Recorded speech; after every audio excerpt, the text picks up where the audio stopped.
సిద్ధు గుడిలో అమ్మవారి తాళి తీయటం తీసి తులసి మేరలో కట్టిన సీసీటీవీ వీడియో ఫుటేజ్ని పెన్ డ్రైవ్లో దాచిపెట్టుకొని ఉంటాడు. ఆ పెన్ డ్రైవ్ని వేరొక అతను సిద్ధు చేతికి ఇచ్చి వెళ్తాడు. ఆ పెన్ డ్రైవ్ని సిద్ధు చూసుకుంటూ ఉంటే అప్పుడే కనిష్క అక్కడికి వచ్చి, నీ దగ్గర ఏముందో నాకు తెలియాల్సిందే, ఇందాక అతను నీ చేతికి ఏమిచ్చాడో చూపించాల్సిందే అని పట్టుపట్టడంతో ఇక సిద్ధు పెన్ డ్రైవ్ని కనిష్కకి చూపిస్తూ, నేను అమ్మవారి తాళి తీయటం, ఆ అమ్మవారి తాళి తీసి తులసి మెడలో కట్టడం, దానికి సంబంధించిన సీసీటీవీ ఫుటేజ్ వీడియో ఈ పెన్ డ్రైవ్లో ఉంది, అర్థమైందా అని సిద్ధు నిజం చెప్పేస్తాడు. ఏంటి, అమ్మవారి తాళి తీసి నువ్వు తులసి మెడలో కట్టేశావా? ఇప్పుడే ఈ విషయం అందరికీ చెప్తాను అని కనిష్క కారులో బయలుదేరి వెళ్తూ ఉంటుంది. కనిష్క ఆగు ఆగు అంటూ వెనకాల బైక్లో సిద్ధు వెంట పడుతూ ఉంటాడు. అయినా కూడా కనిష్క నేరుగా తులసి వాళ్ళ ఇంటికి వస్తుంది. ఏయ్ తులసి, బయటికి రావే, బయటికి రా అని గట్టిగా కేకలు పెడుతూ ఉంటుంది. దాంతో తులసి వాళ్ళ అమ్మ నాన్న అందరూ బయటికి వస్తారు. గుడిలో అమ్మవారి తాళి పోయిందని నేను, మా ఇంట్లో వాళ్ళు, మామయ్య వాళ్ళు అందరూ తాళి పోయిందని మేము కంగారు పడుతూ ఉంటే ఆ తాళి నీ మెడలో పెట్టుకొని నువ్వు ఏమీ తెలియనట్లు ఉంటావా? నువ్వు ఆ విషయాన్ని చెప్పవా అని కనిష్క అంటుంది.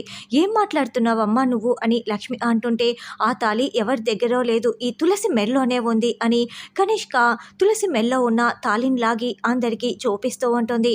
దాంతో తులసి మెడలో ఉన్న అమ్మవారి తాళి బయటపడడంతో లక్ష్మి, శ్రీనివాస్తో సహా ఊరు జనాలు అందరూ చాలా షాకింగ్గా చూస్తూ ఉంటారు. కనిష్క మీడియాని కూడా వెంట పెట్టుకువచ్చి ఇదంతా వీడియో రికార్డింగ్ తీయిస్తూ ఉంటుంది. సిద్ధునే కట్టాడని కనిష్కకి నిజం తెలిసినా కూడా ఇప్పుడు ఇక్కడ ఆ విషయం చెప్తూ ఉండదు.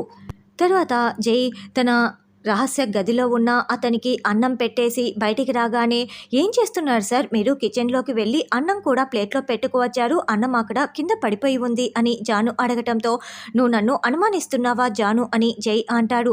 అది కాదు సార్, విషయం ఏంటో తెలుసుకుందామని అడిగాను అంతే సార్ అని జాను అనడంతో, నేను ఒక పిల్లిని పెంచుతున్నాను, ఆ పిల్లి ఎప్పుడు ఈ గదిలోనే ఉంటుంది, అది ఒక నల్ల పిల్లి, దానిని ఒకసారి నేను హాల్లోకి తీసుకొచ్చి భోజనం పెడితే అది సిక్ అయిపోయింది, అప్పటి నుంచి నేను దానిని హాల్లోకి తీసుకురావటం లేదు, ఈ గదిలోనే ఉంది, దానికే భోజనం పెట్టాను అని జై అబద్ధం చెప్తాడు.